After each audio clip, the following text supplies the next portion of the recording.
नमस्कार। शुरुआत करेंगे हम कांग्रेस की खबर लेकर, उसके बाद प्रधान सेवक और उनके जो सहयोगी हैं उनकी खबर ली जाएगी। अब खबर ली जाएगी ऐसा कहना ऐसा लगता है जैसे किसी की बेइज्जती हो रही हो ना। खबर लेना हमारा काम है, खबर देना भी हमारा काम है। ये जो मैं बोल रहा हूँ, खबर लेना खबर देना, ये स्वर्गीय प्रभाष जोशी ने जब जनसत्ता नाम की अखबार शुरू की थी तो उसका स्लोगन था, उसकी टैग लाइन थी, सबकी खबर ले सबको खबर दे। तो शुरुआत हम करेंगे कांग्रेस की खबर लेकर, बाद में प्रधान सेवक और उनके जो सहयोगी हैं उनकी खबर ली जाएगी। कांग्रेस की खबर, अब देखिए, कल्पना कीजिए वो तमाम लोग जो कांग्रेस में सालों साल से हैं, राज्यसभा के रास्ते से हैं, ज़्यादातर इतने सालों से हैं, जिनमें गुलाम नबी आज़ाद सबसे प्रमुख हैं। इन लोगों ने अपना एक ग्रुप बनाया है G23 नाम का। इस ग्रुप में है आनंद शर्मा, ये तो गुलाम नबी आज़ाद तो हैं ही, उसके अलावा आनंद शर्मा, कपिल सिब्बल, भूपेंद्र सिंह हुड्डा, मनीष तिवारी, राज बब्बर, विवेक तनखा, ये वो लोग हैं जो अभी जम्मू में एक मीटिंग हुई थी उसमें शामिल हुए थे भगवा पगड़ी पहनकर, ठीक है। और उसके अलावा जो और लोग हैं G23 के, वो हैं शशि थरूर, राजेंद्र कौर भट्टल, वीरप्पा मोइली, पृथ्वीराज चौहान, मुकुल वासनिक, जितिन प्रसाद, पीजे कुरियन, अजय सिंह, रेणुका चौधरी, मिलिंद देवरा, अरविंदर सिंह लवली, कौल सिंह ठाकुर, अखिलेश प्रसाद सिंह, कुलदीप शर्मा, योगानंद शास्त्री और संदीप दीक्षित। तो G23, इनमें से ज़्यादातर लोग राज्यसभा के रास्ते से आए थे, और ख़ासकर जो जम्मू में थे, जो 6-7 लोग जम्मू में थे, वो तो राज्यसभा के रास्ते। वहाँ गुलाम नबी आज़ाद ने बहुत तारीफ़ की प्रधान सेवक की। उन्होंने कहा, मैं बहुत सारे नेता ऐसे हैं जिनकी बहुत सी बातें पसंद करता हूँ, मैं गांव से हूँ और मुझे इसका गर्व है। अब गांव से हूँ वाला जो रोना है ना, बहुत लोग रोते हैं, सालों साल से शहरों में पड़े हुए हैं, 20-20 साल से, 30-30 साल से, 40-40 साल से, लेकिन मैं गांव से हूँ। अरे भाई, कौन से गांव से हो? शहरों की सारी सुविधाएं आपके पास आई हैं। जो काम करके कमाते हैं ठीक है, वो भी अगर कहें तब भी एतराज़ होता है, लेकिन ये लोग तो मतलब इतने सालों से सत्ता पे आप लोग लगे रहे हो, कुर्सियों पे बैठे रहे हो, तो इनका कहना है मुझे बहुत सारे नेताओं की बहुत सी चीज़ें पसंद है, गुलाम नबी आज़ाद, मैं गाँव से हूँ और मुझे इस बात का गर्व है। हमारा जो प्रधानमंत्री हैं वो भी गांव से हैं और वो चाय बेचा करते थे।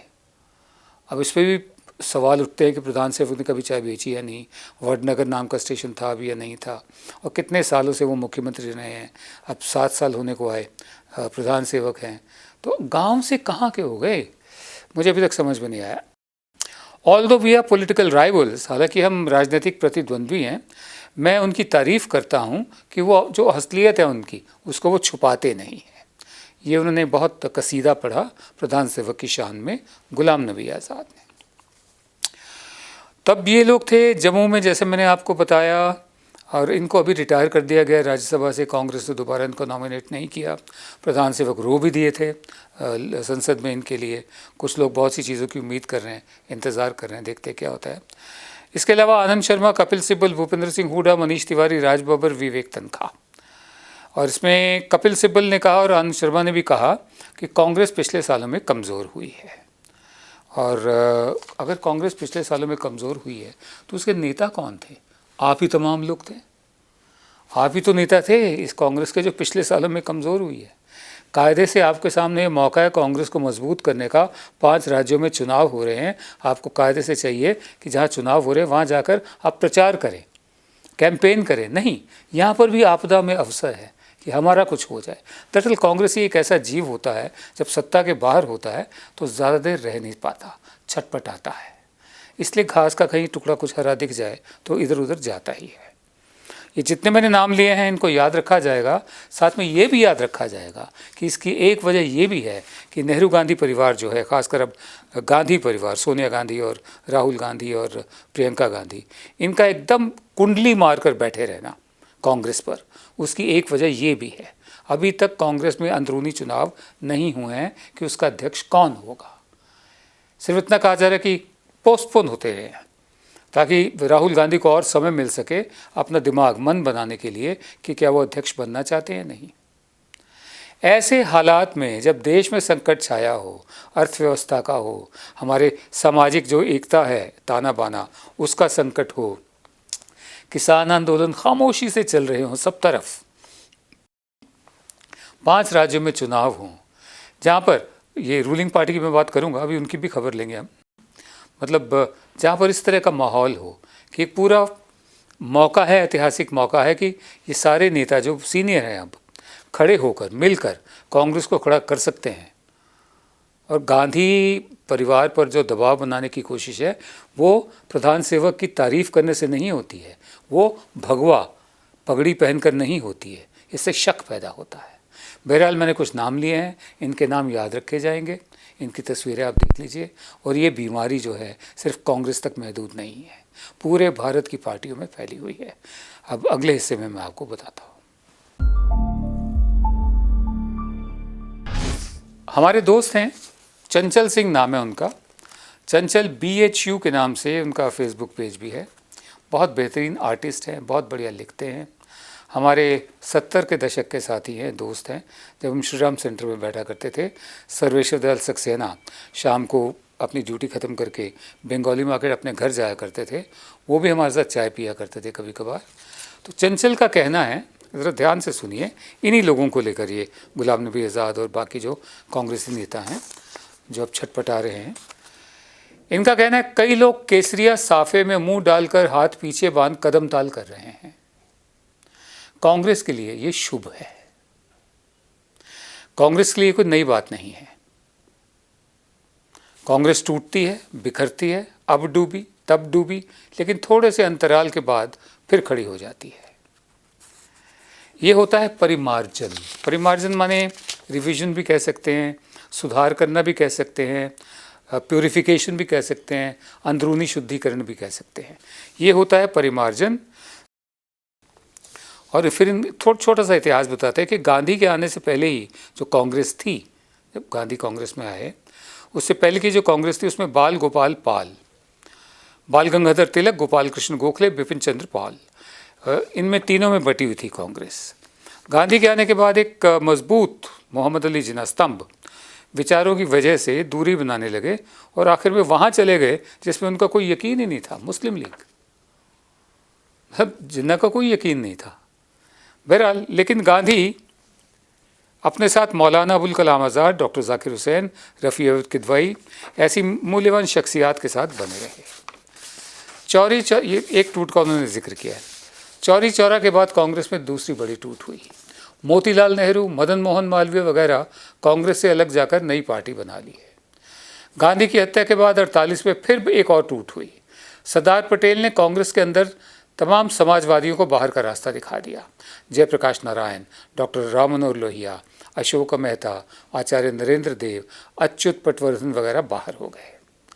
सन 63 में नेहरू ने कांग्रेस के अंदर की सूबेदारी को तोड़ा, जिसे कामराज प्लान कहा गया। ठीक है। सन 69 में कांग्रेस में एक और टूट हुई और कांग्रेस की जो स्थापित ताकत थी कांग्रेस ओ, उसने इंदिरा गांधी को बाहर कर दिया और पार्टी टूट गई। ठीक है। फिर उसके बाद जो हुआ हम सब जानते हैं कि इंदिरा गांधी ने कांग्रेस आई बनाई और फिर वापस आई एक्सेट्रा। बाद में तो जो छोटे मोटे भगदड़ हुए वो सैद्धांतिक कम, व्यक्तिगत ज़्यादा थे। जैसे ND तिवारी, प्रणब मुखर्जी, अर्जुन सिंह ने एक पार्टी बनाई थी, शरद पवार बाहर हो गए थे कांग्रेस से। तो ये सैद्धांतिक कम थे, व्यक्तिगत ज़्यादा थे, पर्सनल ज़्यादा थे। बहरहाल, ये चंचल का कहना है, BHU, और ये जानते हैं कि ये क्या बोल रहे हैं। इनका ये भी मानना है कि कांग्रेस के साथ देश का मुस्तकबिल बंधा है, भविष्य बंधा है। अब पता नहीं इस बात को बहुत से लोग कितना मानेंगे। बहरहाल, मैंने सोचा ये भी आपको बता दूँ। और अब बारी है प्रधान सेवक और उनकी टीम की खबर लेने की।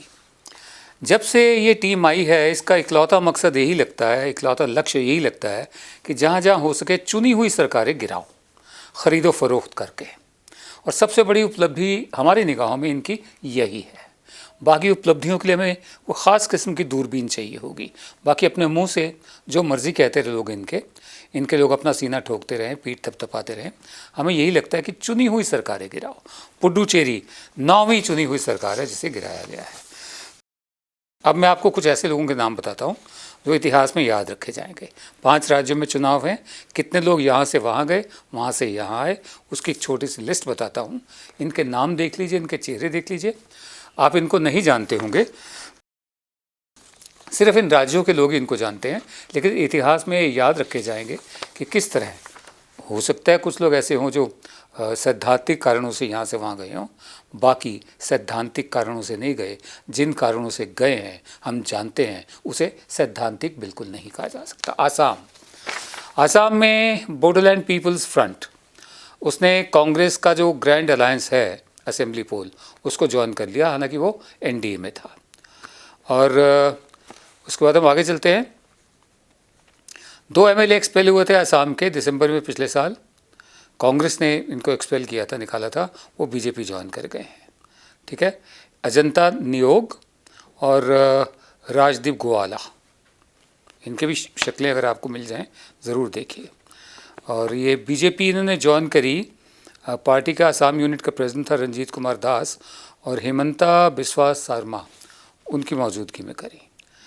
और आगे चलें तो एक और एमएलए हैं बनेंद्र कुमार मुशाहारी, जो बोडोलैंड पीपल्स फ्रंट से शिफ्ट किए हैं। ठीक है, उसके बाद और आगे चलते हैं। 2016 में AIUDF, अजमल की पार्टी है। अजमल बहुत बड़ा ब्रांड नेम है ऊद नाम के परफ्यूम का, तो बहुत ही अमीर हैं, पूरे यूरोप में और दुनिया में मशहूर है ब्रांड। अब कांग्रेस के साथ मिलकर लड़ रहे हैं। पुडुचेरी में PWD मिनिस्टर नमसिवायम और एमएलए थी पैनथान कांग्रेस छोड़कर बीजेपी में शामिल हुए हैं। क्यों शामिल हुए हैं, अंतरात्मा की आवाज़ पर या कुछ और, आप खुद अंदाज़ा लगा लीजिए। ठीक है, तमिलनाडु में DMK leader KP Ramalingam BJP join कर गए। कांग्रेस नेशनल स्पोक्स पर्सन खुशबू सुंदर, एक्टर हुआ करती थी, दिखती भी थी, वो भी ज्वाइन कर गई। जैसे प्रियंका चतुर्वेदी शिवसेना ज्वाइन कर गई, जैसे वो कौन है उर्मिला मातोंडकर, वो भी शिवसेना ज्वाइन कर गई कांग्रेस छोड़कर। AIADMK के सतीश कृष्णा बीजेपी ज्वाइन कर गए। कांग्रेस के कराटे त्यागराजन बीजेपी ज्वाइन कर गए। कोयम्बटूर के मेयर P राजकुमार AIADMK, वो DMK ज्वाइन कर गए। AIADMK के नेता VV सेंथिलनाथन बीजेपी ज्वाइन कर गए। कांग्रेस नेता अप्सरा रेड्डी, ये उनकी स्पोक्स पर्सन भी रही हैं, वो AIADMK ज्वाइन कर गई। अब आइए वेस्ट बंगाल की तरफ, जहाँ इलेक्शन होने हैं। मतलब TMC के कितने सारे लोग जो हैं वो बीजेपी में चले गए हैं। MP सुनील मंडल मंत्री रहे, MLA शुभेंदु अधिकारी, कांति उत्तर MLA हैं बंसरी मैती TMC। डायमंड हार्बर से दीपक हल्दर TMC ज्वाइन कर गए, TMC के हैं ये, बीजेपी जो ज्वाइन कर गए। MLA विश्वजीत कुंडू, ये भी बीजेपी में ज्वाइन चले गए हैं TMC से। और MLA सैकट पंजा हैं, बीजेपी ज्वाइन कर गए TMC छोड़ के। MLA शिवव्रत दत्ता हैं, और फिर दीपाली विश्वास है, TMC ज्वाइन चली गई। MLA शुक्रा मुंडा हैं, वगैरह वगैरह, इतने सारे नाम हैं जो TMC छोड़कर बीजेपी में गए हैं, और जो CPI छोड़कर बीजेपी में गए हैं। ये जैसे अशोक डिंडा हैं एक, CPM छोड़कर तपाशी मंडल बीजेपी में गए हैं। सुदीप मुखर्जी कांग्रेस छोड़कर बीजेपी में गए हैं। उसके अलावा और भी बहुत से नाम हैं। ठीक है, सब TMC छोड़कर बीजेपी में गए हैं। यानी जो बीजेपी है वो बीजेपी नहीं है, वो TMC है। मतलब जैसे बीजेपी ने राष्ट्रीय स्तर पे तमाम कांग्रेसियों को लिया, और तो और जगदम्बिका पाल तक को ले लिया था 2014 के चुनाव में। उस वक्त श्योर नहीं थे कि जीत होगी या नहीं होगी। तो इतने सारे तो कांग्रेसी बीजेपी में भरे हुए हैं, अब इतने सारे TMC वाले लोग बीजेपी में चले गए, तो वो बीजेपी कहाँ की है, हम ये जानना चाहेंगे। बिल्कुल ऐसे ही आप अंदाज़ा लगा लीजिए। राज्यसभा MP दिनेश त्रिवेदी हैं, बहुत भले आदमी हैं, हमारे मित्र हैं, बड़े अच्छे कुर्ते पहनते हैं। वो TMC छोड़ के चले गए हैं, और उम्मीद लग रहा है ऐसा कि वो भी बीजेपी में जाएंगे। और जो TMC ज्वाइन किए हैं वो हैं CPM के MLA रफ़ीकुल इस्लाम, और उसके अलावा मौमिता बासु चक्रवर्ती बीजेपी महिला मोर्चा की हैं, वो टीएमसी ज्वाइन करेंगी। मतलब ये अंतरात्मा की आवाज़ पे नहीं है, ये यहाँ से वहाँ से यहाँ जो कूदते रहते हैं लोग, इनका भी रिकॉर्ड रखा जाएगा कि एक ऐसे दौर में जब भारत था, इनको सिर्फ अपना और अपने अलावा कुछ नहीं, अपनी नाक के ज़्यादा कुछ नहीं दिखाई दिया, कुछ अपवाद को छोड़ दे तो। रोज़ की तरह आज के शो का समापन भी एक कविता से। इससे पहले मैं आपको एक छोटा सा किस्सा बताना चाहता हूँ। सन 78 की बात है ये। दिल्ली यूनिवर्सिटी में बहुत बड़ा टॉर्नेडो आया था, ठीक है, बहुत भीषण किस्म का तूफान था वो, और मॉरिस नगर से लेकर दौलत राम कॉलेज होते हुए faculty of arts, tutorial library, Shri Ram college, उसके बाद Patel chest institute, Miranda house, central institute of education, पूरी सड़क पर वो तबाही मचाता चला गया था। पेड़ उखड़ गए थे, बिल्डिंगें टूट गई थी, लोग मारे गए थे। तो ऐसे में कुछ ऑटो रिक्शा वाले आपदा में अवसर ढूंढ रहे थे, 4 गुना 5 गुना किराया ले रहे थे वो। तो खैर हम बाहर थे, हमने काफ़ी उनकी धुनाई वनाई भी करी उनकी। तो आपदा में अवसर जो ढूंढते हैं ना कि जब मुसीबत आई हुई है लोगों पर, उसमें भी पैसे कैसे कमाएं, तो वो लोग आपदा में अवसर ढूंढ रहे थे। उसके बरक्स एकदम उसके उलट, बरक्स तो नहीं, उसके एकदम उलट आज की कविता है लक्ष्मी शंकर वाजपेयी की। ये इसकी जो विधा है वो मुक्तक है, क्वाटेन जिसे अंग्रेजी में बोलेंगे। तो मुक्तक की विधा में एक कविता लिखी है लक्ष्मी शंकर वाजपेयी ने। इनका कहना है ये, अब देखिए, एक तरफ वो मतलब परस्त लोग जो आपदा में अवसर ढूंढते हैं और एक तरफ लक्ष्मी शंकर वाजपेयी की एक कविता। तो वाजपेयी जी कहते हैं, हम तो अभिशापों से वरदान जुटा लेते हैं, हम तो अभिशापों से वरदान जुटा लेते हैं, गम से खुशियों का सामान जुटा लेते हैं। हम तो अभिशापों से वरदान जुटा लेते हैं, गम से खुशियों का सामान जुटा लेते हैं। वो जो मनहूस हैं रो रो के वो जीते होंगे, वो जो मनहूस हैं रो रो के वो जीते होंगे। हम तो आंसू से भी मुस्कान जुटा लेते हैं। देखिए क्या बात है। हम तो अभिशापों से वरदान जुटा लेते हैं, गम से खुशियों का सामान जुटा लेते हैं। वो जो मनहूस हैं रो रो के वो जीते होंगे। हम तो आंसू से भी मुस्कान जुटा लेते हैं। आगे कहते हैं, दर्द खुद झेल के खुशियों की फसल देते हैं, दर्द खुद झेल के खुशियों की फसल देते हैं। जिनमें ख़तरे हों उन्हीं राहों पे चल देते हैं, जिनमें ख़तरे हों उन्हीं राहों पे चल देते हैं। जिनकी सोचों में है औरों की भलाई हर पल, जिनकी सोचों में है औरों की भलाई हर पल। ऐसे कुछ लोग ही दुनिया को बदल देते हैं, ऐसे कुछ लोग ही दुनिया को बदल देते हैं। दर्द खुद झेल के खुशियों की फसल देते हैं। जिनमें ख़तरे हों उन्हीं राहों पे चल देते हैं। जिनकी सोचों में है औरों की भलाई हर पल। ऐसे कुछ लोग ही दुनिया को बदल देते हैं। हम तो अभिशापों से वरदान जुटा लेते हैं, गम से खुशियों का सामान जुटा लेते हैं। नमस्कार। जब हमने HW न्यूज़ नेटवर्क की नींव डाली थी, तब हमने ये ठाना था कि न्यूज़ और इंफॉर्मेशन ये लोगों तक फ्री पहुंचनी चाहिए, मुफ्त पहुंचनी चाहिए, और हम आज भी ये वचन पर कायम हैं। पर जैसे आपको मालूम है, न्यूज़ चैनल चलाने के लिए पैसों की जरूरत है, तो हमको सबको न्यूज़ फ्री पहुंचाने के लिए कुछ मेंबर्स और कुछ सपोर्टर्स की जरूरत है। जी हाँ, मेरी आप सबसे गुजारिश कि आप सब HW न्यूज़ हिंदी की मेंबरशिप को ग्रहण करें। ये सदस्यता स्वैच्छिक है, यानी कि आप अपनी मर्जी के मुताबिक इसे ग्रहण कर सकते हैं, क्योंकि अगर आप इसे ग्रहण नहीं भी करते तब भी आपको HW न्यूज़ हिंदी के तमाम कार्यक्रम मिलते रहेंगे। मगर अगर आप चाहते हैं कि आज़ाद न्यूज़ जो है वो मजबूत हो, अगर आप चाहते हैं कि वो न्यूज़ जो सत्ता से सवाल पूछती है वो मजबूत हो, तो जरूर बने HW न्यूज़ हिंदी के सदस्य। जो लोग हमारे 89 रुपए प्रति महीने वाले कार्यक्रम से जुड़ेंगे, उनके लिए HW न्यूज़ का बैच विश मिलेगा। साथ ही साथ उन लोगों को हमारे एक्सक्लूसिव पोल्स में भी शामिल होने का मौका मिलेगा। इसके अलावा हमारा जो दूसरा मेंबरशिप कार्यक्रम है वो 199 रुपीस प्रति महीने का है, यानी कि 199 रुपए प्रति महीने। और इस प्रोग्राम में हमारे जो मेंबर्स हैं उन्हें 99 रुपए के प्रोग्राम वाले सभी चीजें तो मिलेंगी। इसके अलावा बिजनेस से जुड़ी हुई बातें भी हम करेंगे। हमारे एक्सपर्ट अखिलेश भार्गव से आप बिजनेस से जुड़े हुए अपने सवाल भी पूछ सकते हैं। हम उम्मीद करेंगे कि आप इस निष्पक्ष पत्रकारिता की राह में हमें पूरी तरह से योगदान देंगे।